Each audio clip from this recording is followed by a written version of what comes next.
Muy bien, vamos a estar hablando un poco de lo que es la terapéutica de las enfermedades ópticas y oftálmicas, todos los fármacos usados en las afecciones oculares. Primeramente vamos a empezar.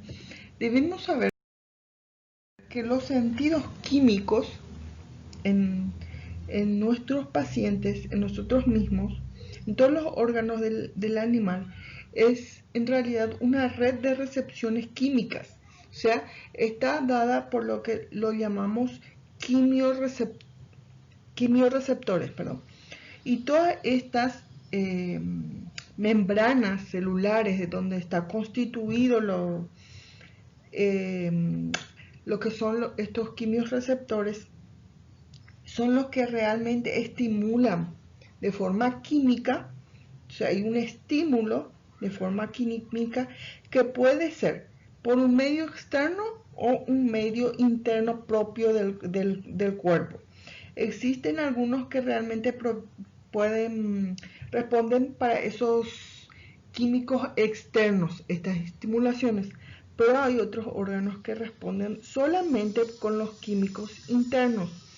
Por ejemplo, los cuerpos carotídeos solamente responden a eso.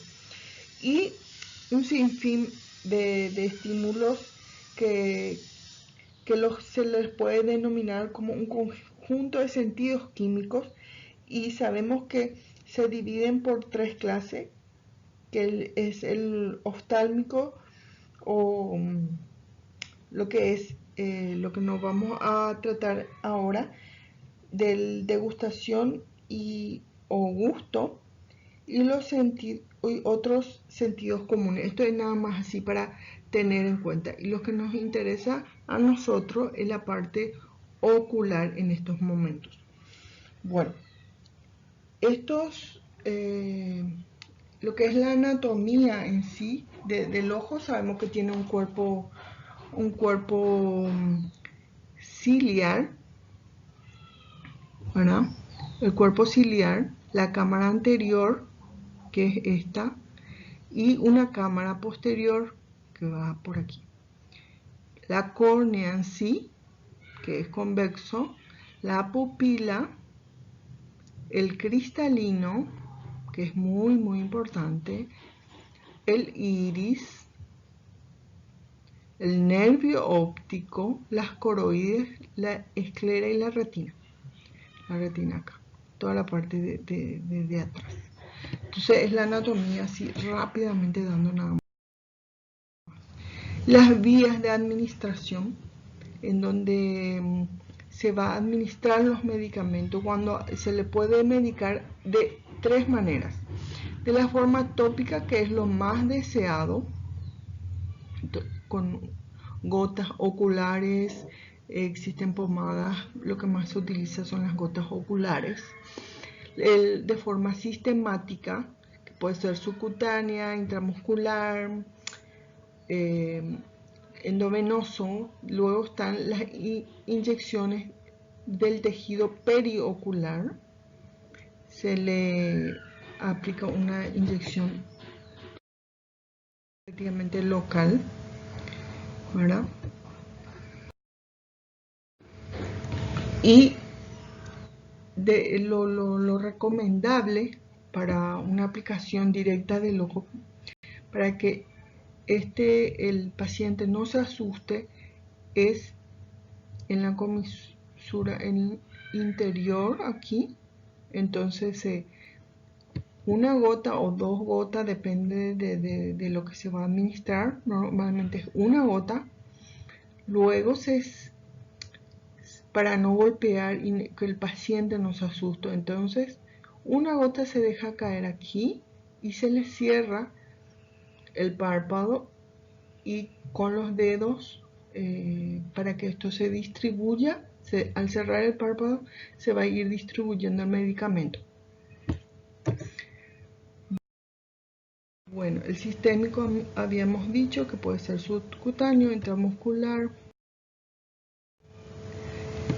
Cuando hablamos de mióticos, es lo que nosotros deseamos realmente, es la contracción de la pupila. ¿Cómo va a ocurrir la contracción de la pupila si podemos administrar lo que es la fármacos mióticos? Hablamos de la pilocarpina al 2%. La pilocarpina se aplica directamente en el ojo, una gota cada 8 o cada 12 horas en una concentración de 1 al 2%. Normalmente en el mercado vamos a encontrar al 2%. Y es lo que vamos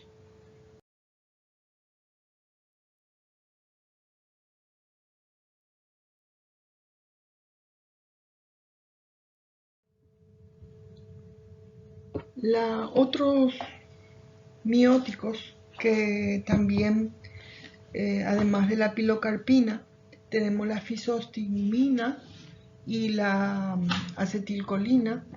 Estos fármacos, como la fisostigmina, tenemos que tener mucho en cuenta que este medicamento atraviesa la barrera hematoencefálica. Entonces, como son derivados del carbamato con nitrógeno terciario, la fisostigmina y como mayoría de otros órganos fosforados, lo que hace es provocar en dosis bajas, estimulación generalizada, y hay una sensación subjetiva de alerta en el paciente, y hay que tener muchísimo cuidado en dosis muy alta porque puede producir la depresión respiratoria, puede llegar a un paro cardiorrespiratorio y entonces llega a un coma el paciente. Pero como esto es tópico, entonces tranquilo, pero de una manera para tener en cuenta sobre la fisostigmina. Y otra cosa que se utiliza mucho en el glaucoma, de uso humano, por ejemplo, en glaucoma se utiliza la combinación de pilocarpina con fisostigmina para el tratamiento del glaucoma. La acetilcolina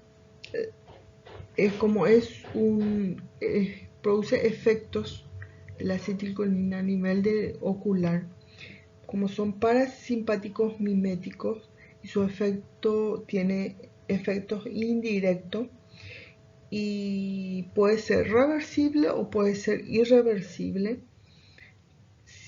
cuando se administra acetilcolina. Entonces, también hay que tener en cuenta, entonces actúa sobre todo lo que son los parasimpáticos miméticos, y cuando utilizamos de forma ocular en gotas, lo que ocurre realmente es que el músculo ciliar, ese músculo que se encuentra alrededor, aquí, ven aquí, se acuerdan que en la anatomía del ojo habíamos hablado de que dentro del ojo hay un músculo orbital que se encuentra alrededor, aquí, todo alrededor. Esto activa este músculo ciliar y ocurre lo que es la contracción de la visión. La pupila disminuye su tamaño. Entonces, también actúa sobre el cristalino. Entonces, es lo que habíamos mencionado, que cuando ocurre la relajación, el músculo se estira, hace que esto cristalino se estire, se vuelve más delgado, entonces hay una visión de lejos. Y cuando ocurre lo contrario, la pupila se disminuye, ocurre esa contracción, el cristalino se observa más de cerca, pero lo que ocurre aquí.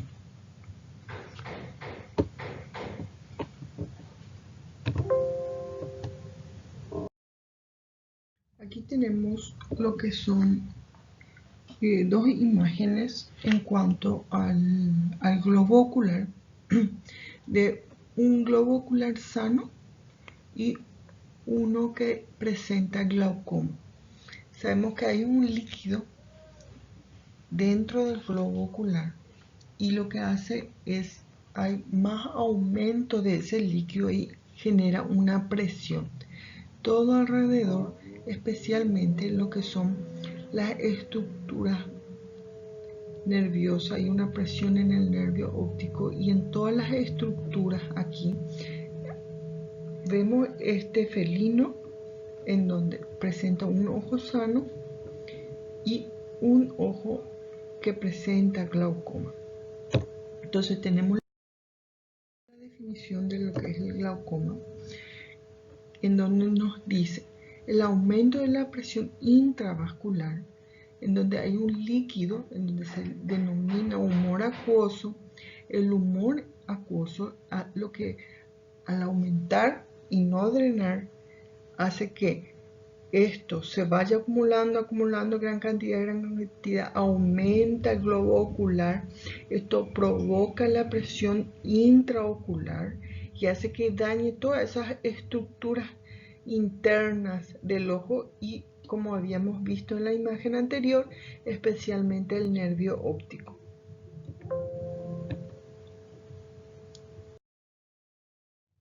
Entonces, cuando se presenta el paciente con glaucoma, ¿qué es lo que hacen los medicamentos mióticos que habíamos mencionado? Lo que hace entonces es provocar esa contracción pupilar que se encuentra aquí, que habíamos dicho que era el orificio del iris, y actúan todos los músculos orbitales. Entonces actúa esta musculatura ciliar y incrementa la facilidad de este flujo de humor acuoso a través de toda esa trama vascular.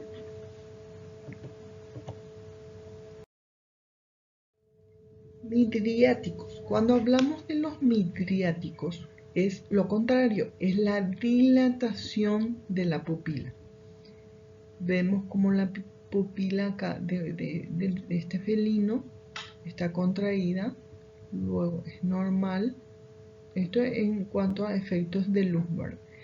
Pero nosotros vamos a hablar de los midriáticos. Entonces lo que hace es que la pupila se aumente de tamaño. Hay lo que llamamos la midriasis. ¿Qué ocurre con los midriáticos? Necesitamos, para observar, cuando queremos observar la retina, utilizamos midriáticos, y los medicamentos más utilizados son la atropina en veterinaria con una gota al 1%, que tiene efectos de 4 a 5 días. Eso hay que tener mucho en cuenta y hay que avisarle al propietario o tutor del paciente. Siempre hay que conversar con ellos.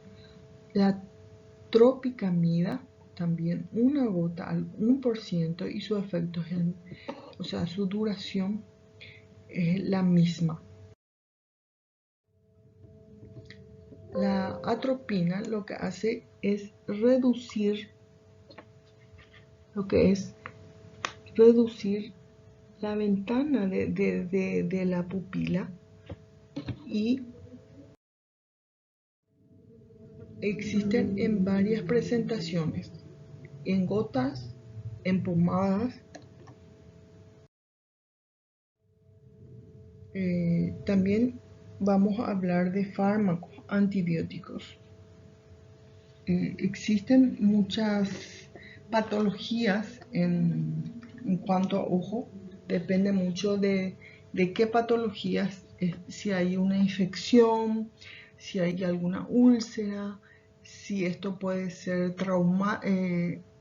mecánico traumático, por ejemplo, tiene entropión el paciente, o las filas de las pestañas no crecieron normalmente en la línea de esas pestañas, sino más adentro o más afuera, o cuando hablamos de entropión en donde entra dentro los pelitos del párpado, incluyendo la pestaña, entran adentro y de esa manera mecánicamente están dañando el globo ocular. Que eso se puede solucionar con algunos puntitos o cirugía, estamos hablando, y también podemos hablar de algún daño, de repente que se rasque el paciente, se lastime el globo ocular o tenga alguna infección bacteriana o de diferentes patologías se puede hablar. Lo que es, no vamos a adentrarnos exactamente a patologías de lo que es el globo ocular, pero mencionando en qué momento se puede estar utilizando lo que son los antibióticos. Lo recomendable siempre es hacer un biograma, un cultivo y un antibiograma para saber qué tipo de antibiótico se va a utilizar. Eso es lo que más se recomienda. Así se sabe qué sensibilidad, qué antibiótico se va a utilizar. Entonces, pero son los siguientes. Tenemos la neomicina, 5 miligramos en presentación de pomada, 4 veces al día durante 7 días. La gentamicina, 3 miligramos pomada, 2 veces al día. La gentamicina en forma de presentación de solución, 4 veces al día, una gota. Cloranfenicol, 10 miligramos cada 3 horas. La canamicina, 3,5 miligramos de pomada, 4 veces al día. La queratoconjuntivitis seca temprana. Tenemos queratoconjuntivitis seca avanzada. Vean cómo el globo ocular se va deteriorando. Y utilizamos la pilocarpina, habíamos dicho, en este caso, al 10%. Sabemos, como mencionamos, son fármacos colinérgicos que estimulan lo que es la secreción lagrimal. Por eso es que estamos hablando, no estamos hablando de mióticos, perdón. Estamos hablando para estimular las glándulas y de esa manera que lubrique el globo ocular para evitar lo que habíamos visto anteriormente. Cuando tenemos inflamaciones, el paciente presenta inflamaciones, ¿qué se utiliza?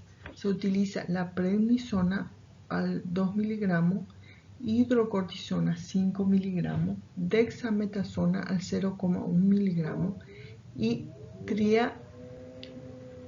triamcinolona 1 miligramo. ¿En qué momento podemos utilizar un antiinflamatorio? Cuando tenemos esta protrusión del globo ocular.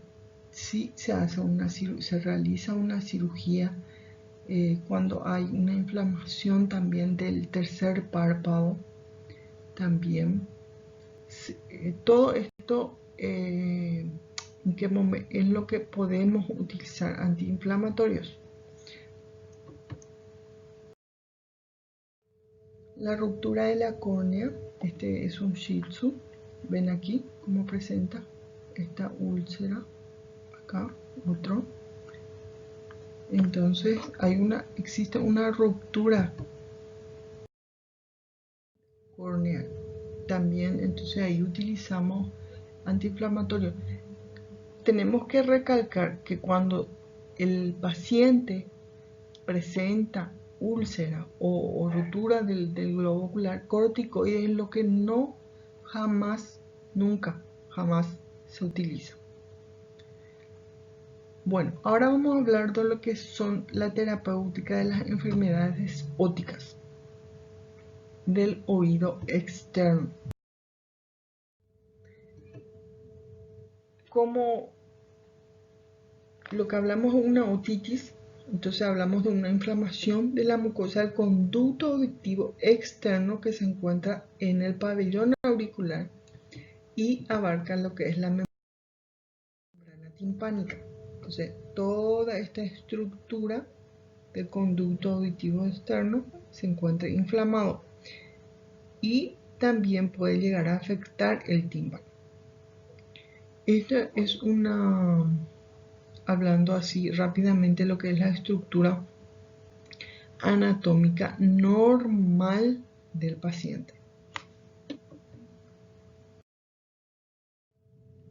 La otitis externa se da un mayor porcentaje en caninos y un menor porcentaje en felinos. Es lo que siempre en cuanto a incidencia debemos de tener en cuenta. La otitis externa, si hablamos de una manera de fisiopatología, los factores predisponentes y las causas primarias y otros factores perpetuantes pueden ser la raza, los que presentan orejas largas, como vemos aquí el Basset, también la estructura anatómica,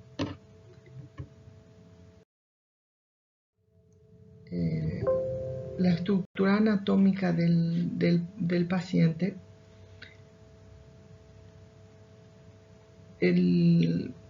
cuando excesivamente le bañamos o se bañan o se tira la pileta o al bañarle no le tapamos el oído con algún algodón, le entra agua, o sea, hay esa humedad, entonces va a existir ese factor en donde se pueden proliferar y microorganismos y puede ocurrir lo que es la infección.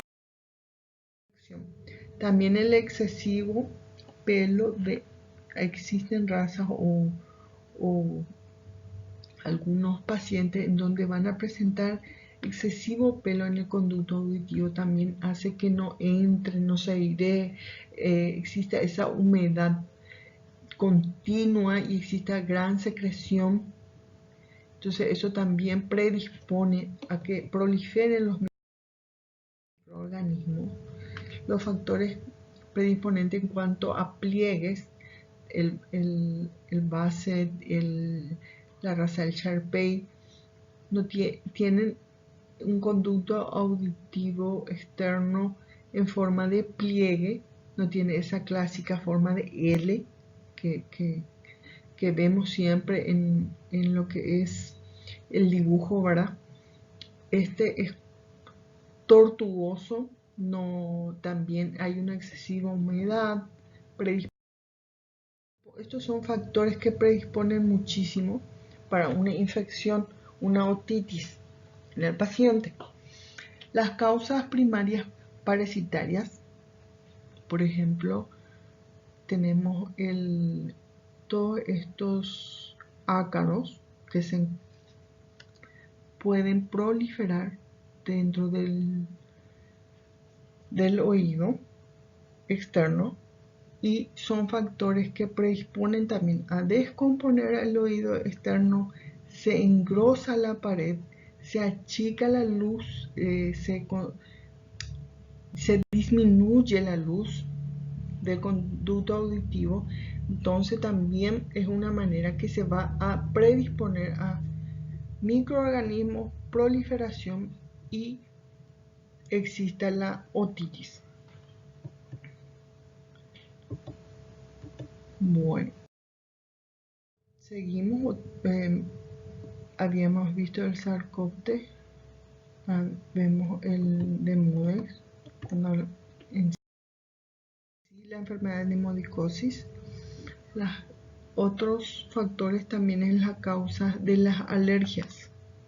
Un animal muy sensible, en toda la piel existe una sensibilidad y el conducto también se ve afectado, entonces afecta, existe inflamación y hace que exista la famosa atopía, ¿verdad?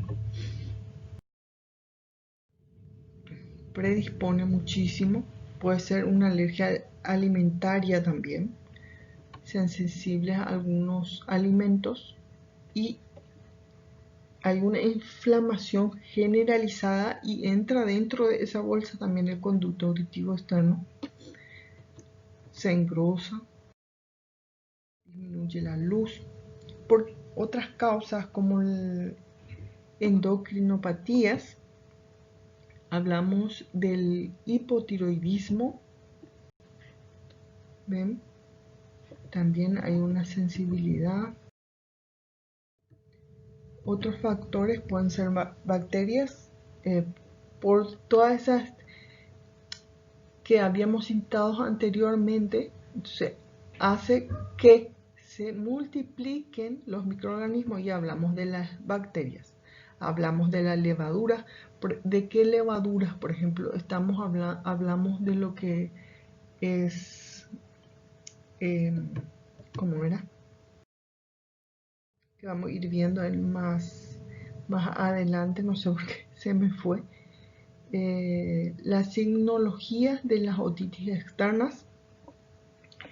Tenemos que tener en cuenta, el animal se rasca mucho, el animal sacude mucho la cabeza, vemos cómo gira su cabeza, no se encuentra inquieto, pone sus dos patitas en su cara, se mueve, luego se va decayendo, le vemos como si fuera triste, se rasca muchísimo la cabeza, entonces tiene molestias en el oído y se observa al mirar el oído, se observa un acúmulo de sangre o de mucha secreción.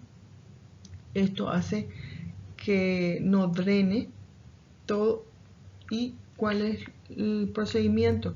Quirúrgico, porque hay una obliteración del conducto auditivo externo y si no funcionó con el tratamiento anterior, antiinflamatorios, antibióticos, bueno, al final llega lo que es el quirúrgico, un tratamiento quirúrgico.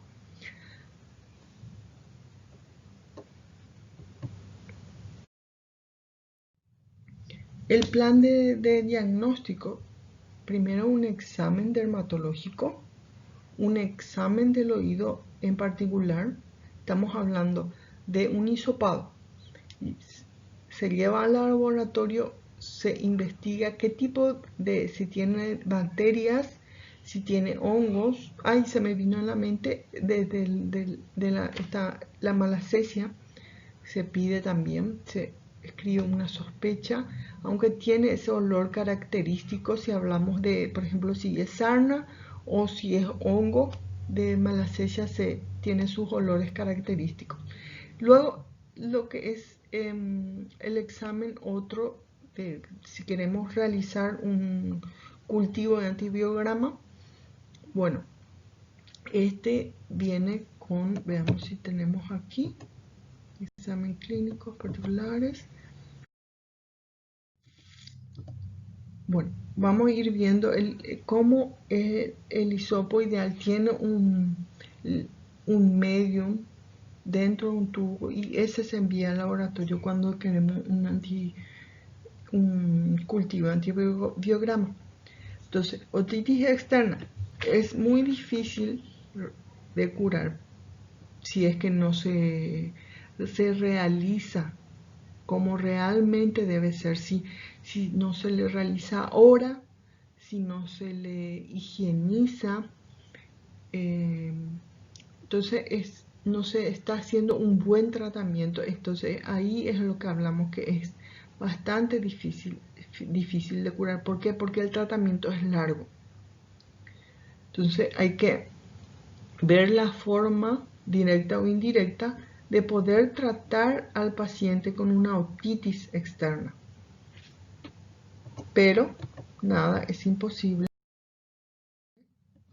Habíamos hablado entonces.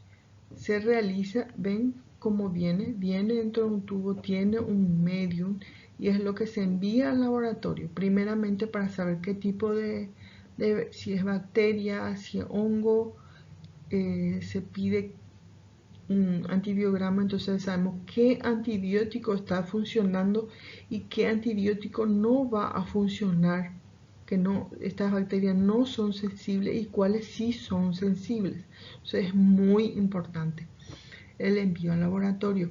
Una buena exploración del conducto auditivo externo para saber si hay qué tipo de secreción, si vemos algunos parásitos externos, no sarna, obviamente se va a ver únicamente a través del microscopio, pero otro tipo de ácaros, o otro tipo de parásitos, también tenemos que siempre explorar que el tímpano no esté dañado.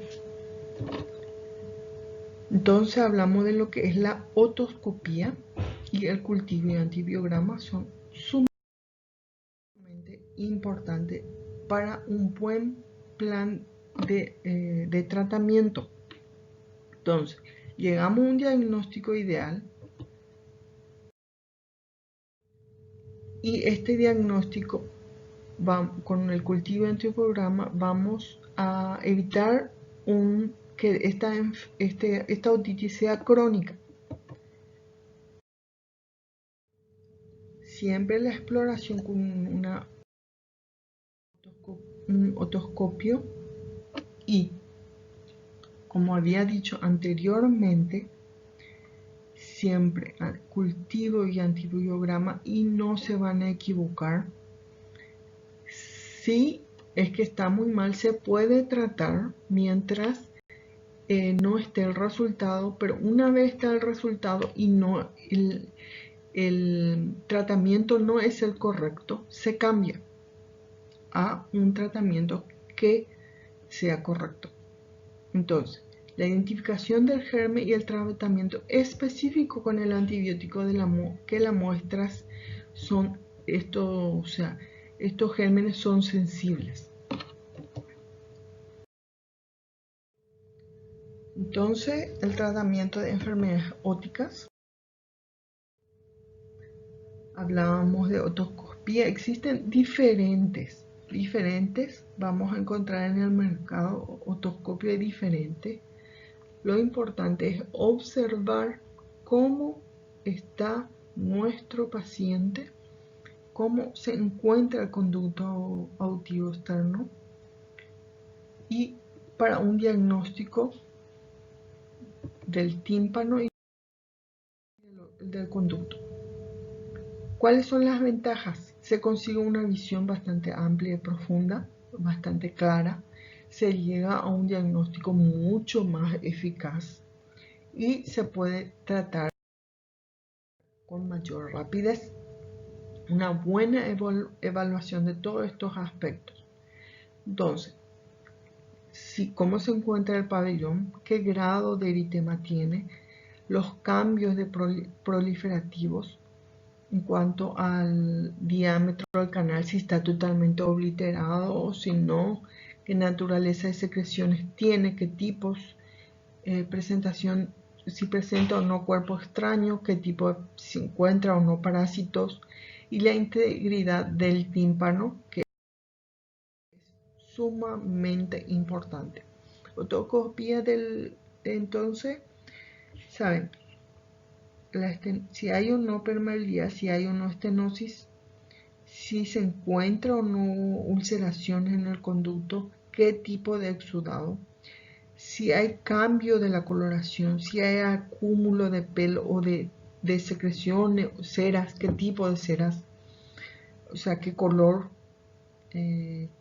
si se encuentra con algún cuerpo extraño, cambios proliferativos, si hay o no parásitos, y también no hay que olvidar tumores en el conducto. Cuando hay una otitis externa, va creciendo, va proliferando y sí se puede crear tumores porque ya la otitis es crónica. Eso hay que tener en cuenta también. ¿Cuáles son las desventajas en cuanto a otoscopía? Que es bastante limitado en cuanto a visualización, pero nos ayuda muchísimo. Hay alguna dificultad en cuanto a toma de muestra y es imposible en perros muy pequeños, eso sí. Al ser el conducto auditivo externo más pequeño, es una desventaja, sí, realmente. Cuando está el conducto auditivo externo alterado, entonces ven cómo está totalmente obliterado, está totalmente inflamado el canal del conducto auditivo externo, cómo están engrosadas las paredes. Entonces, al estar cerrado, hay más humedad, hay más secreción, los microorganismos se multiplican porque tienen el medio realmente perfecto para que ellos se puedan multiplicar. La toma de muestra en cuanto al laboratorio para saber, como habíamos mencionado, ácaros. Diferentes especies se pueden observar. Normalmente el Otodectes cynotus, que es el que afecta el conducto auditivo externo, el Demodex, otros tipos de ácaros. Citología, cuando sospechamos de levaduras o bacterias, como habíamos mencionado la malacesia, qué tipo de bacteria es, gran positiva, gran negativa, si son coco, etc. Cultivos antibiogramas, no me voy a cansar de repetir, cultivo y antibiograma es sumamente importante, especialmente en otitis crónicas o las que se curaron vuelven otra vez y así. Entonces, habíamos hablado en cuanto a esto, hisopado es lo ideal. Esto se extiende, se lleva al laboratorio, se hace una extensión de las láminas, se observa a microscopio, o lo contrario, si se lleva a microbiología, a un laboratorio de microbiología, y observamos. ¿Con qué podemos tomar la muestra?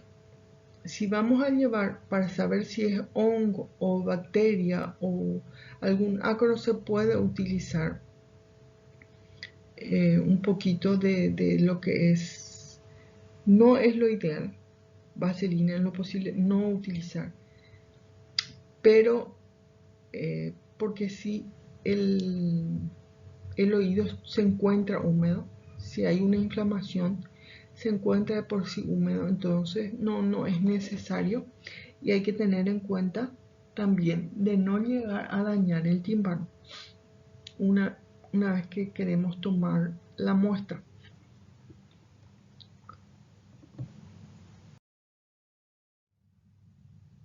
Tomamos la muestra, llevamos el hisopado al laboratorio. Se pueden realizar ya en laboratorio citologías utilizando MyGrumbal, Ginza, Difficult, que es la observación, la tinción rápida, otros tipos de tinciones, y sabemos de esa manera, como habíamos dicho, si es gram positivo, gram negativo, si es coco, si es bacilo. Y citología, queremos usar eso en cuanto a citología. es lo más rápido, ya que el cultivo y antibiograma sí va a tardar un poquito más. El tratamiento. Rápidamente el exceso de lo que es el cerumen, reducir la inflamación, eliminar la infección, la limpieza de los conductos. Es muy importante. Una vez bajado la secreción, primeramente hay que tomar la muestra y luego el tratamiento de lo que es la limpieza del conducto. Nunca limpiar y luego tomar. Primero la toma de muestra, se envía al laboratorio y luego sí se realiza el tratamiento en cuanto a limpieza de los conductos. Entonces, ¿cómo? Primeramente, una irrigación suave del líquido del lavado, masajeando el canal durante 5 minutos, extracción de este líquido con un algodón o algún aparato de succión para extraer todo el líquido que nosotros primeramente irrigamos en ese conducto, repetir el proceso de enjuague y de succión, secar bien. Esto puede ser con una solución salina tibia, se puede utilizar la famosa perita de goma que se utiliza también en pediatría en los niños. Se puede utilizar jeringa, se puede utilizar también sonda o otros aparatos de succión. Y el tímpano no debe estar dañado cuando realizamos la limpieza. Por eso es muy importante primeramente la observación con el otoscopio. Una vez realizada la limpieza del oído, ven cómo se estira el pabellón auricular hacia atrás y bueno, ¿qué soluciones vamos a utilizar? Puede ser solución fisiológica, puede ser una solución iodada diluida, es muy importante, si no le vamos a quemar todo el conducto auditivo externo, clorexidina, alcohol 50-50, 50 de alcohol, 50 de agua destilada, o un ácido acético al 2,5% o el alcohol, que es lo que más se utiliza, el alcohol boricado al 2%.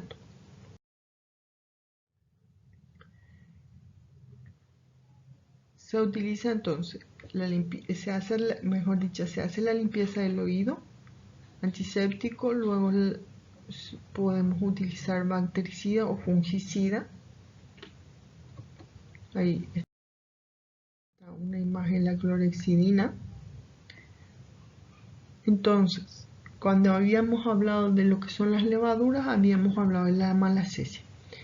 Ven la coloración una vez que se toma la muestra, se envía al laboratorio, se hace un extendido de la lámina, se mira al microscopio y vamos a observar estas como huellitas de zapato. ¿Se dan cuenta?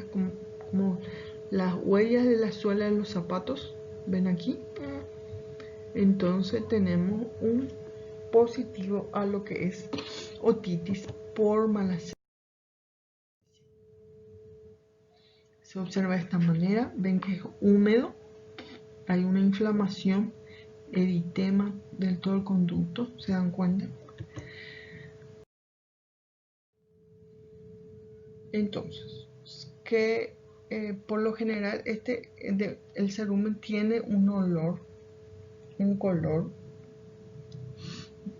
el olor rancio, habíamos dicho que es característico, y ese color oscuro como habían visto en las imágenes anteriores en los hisopos.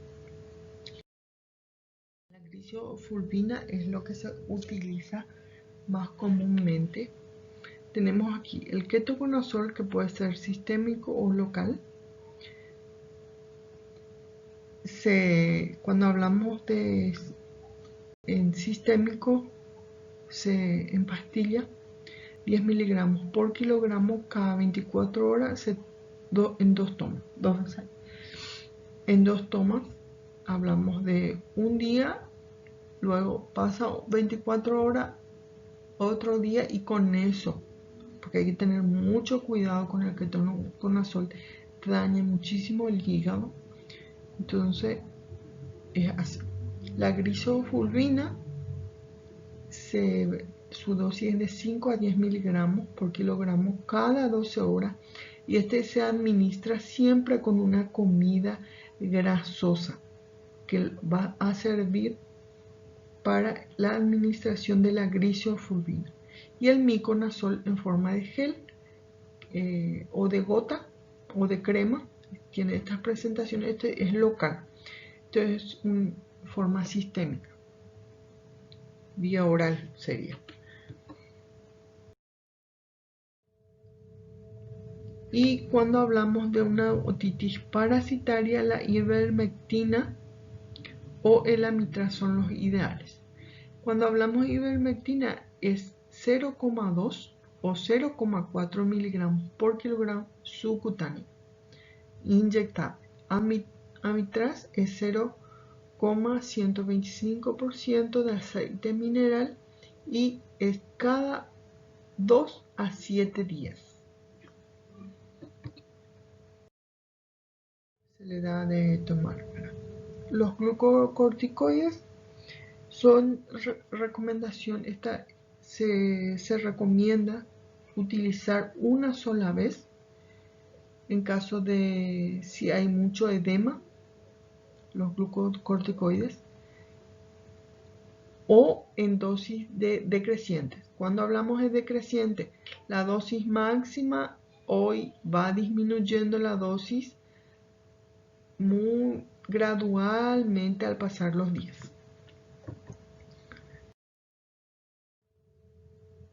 Y ocurre lo que es la eliminación de la inflamación, que es lo que nosotros buscamos.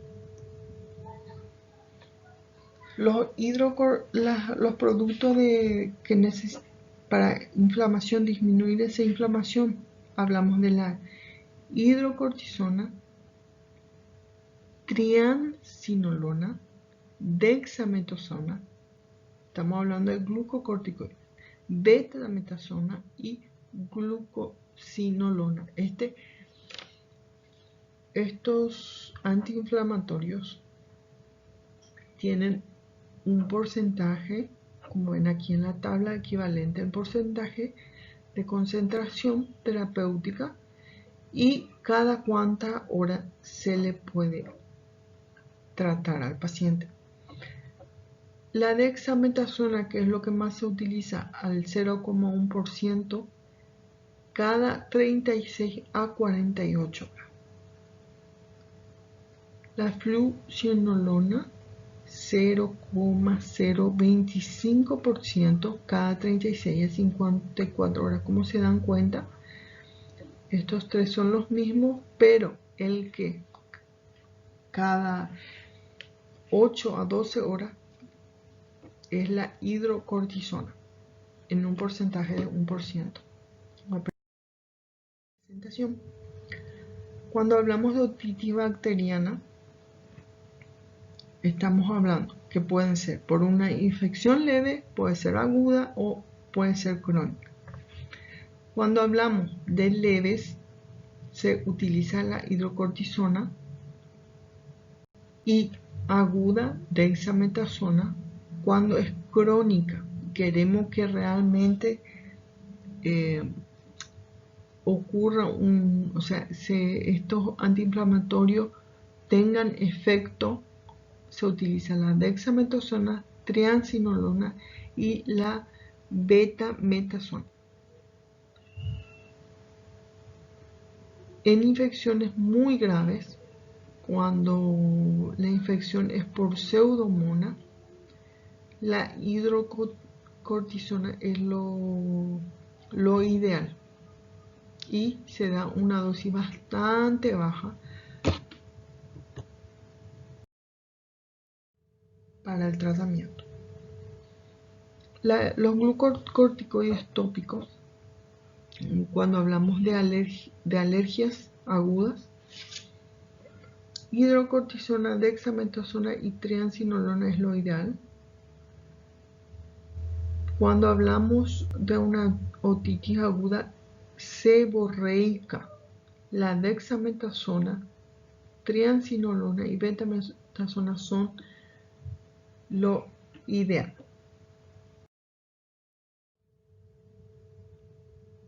Cuando tenemos otitis bacteriana, ¿cuál es nuestra rutina? Es limpieza del oído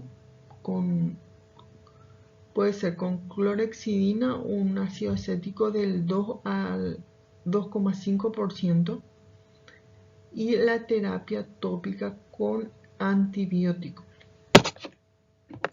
Siempre realizando un cultivo y antibiograma. Puede ser Proteus, puede salir Pseudomonas o Staphylococcus. ¿Cuáles son los antibióticos que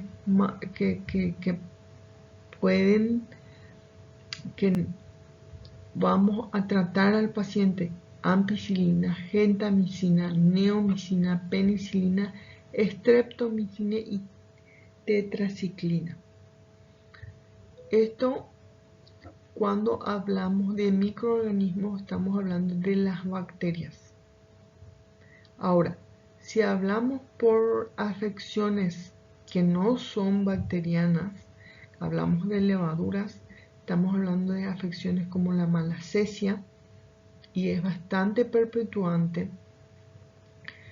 Entonces sí, vamos a utilizar el imidazol o tiabendazol o miconazol o ketoconazol.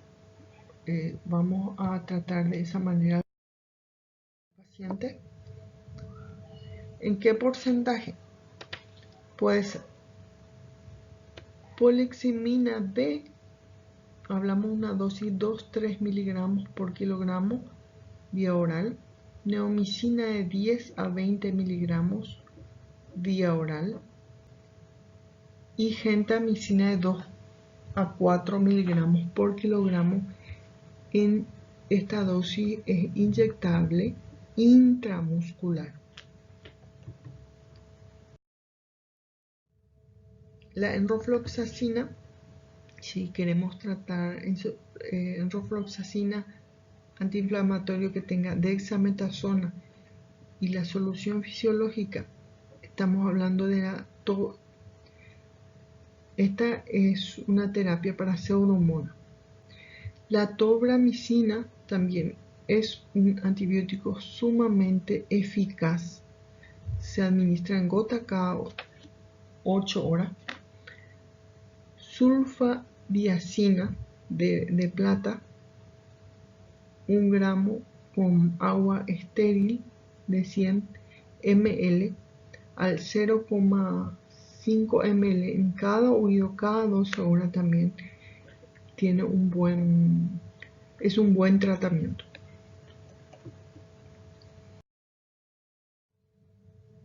Llegamos a la conclusión que el oído, especialmente en los caninos con otitis externas crónicas, representan un gran desafío para el tratamiento y para llegar a un buen diagnóstico en la veterinaria. Entonces, primeramente, buena exploración del paciente, en utilizar todos los medios laboratoriales para llegar a un buen tratamiento.